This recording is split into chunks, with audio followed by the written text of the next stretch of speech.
ஓம் நமச்சிவாய. அனைவருக்கும் வணக்கம். நான் உங்கள் கரூரார் அஸ்ட்ரோ பாக்யலட்சுமி பேசுகிறேன். இன்றைக்கி நம்ம பார்க்க போகிற டாபிக் என்ன அப்படின்னு பார்த்தீங்கன்னாக்கா, ஒரு ஜாதகத்தை திறந்து பார்த்த உடனேயே இவங்களுக்கு திருமணமே இல்லை அப்படிங்கிறத நம்மளால் சொல்ல முடியுமா, ஜாதகத்தில் பார்த்து சொல்ல முடியுமா அப்படின்னாக்கா கண்டிப்பாக முடியும். அதில் நிறைய விதிமுறைகள் இருக்குது. அதில் ஒரு விதியை தான் இன்றைக்கி நான் சொல்ல போகிறேன். அதாவது நம்ம ஒரு திருமணம் எதுக்கு செய்கிறோம்?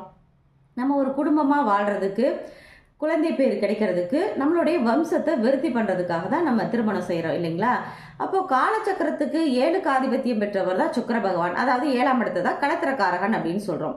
களத்திரக்காரகன் சுக்கிர பகவானும் கல்யாணத்துக்கு அப்புறம் நமக்கு என்ன தேவை? புத்திர பாக்கியம் தேவை இல்லைங்களா? புத்திரக்காரகன் குரு பகவான்.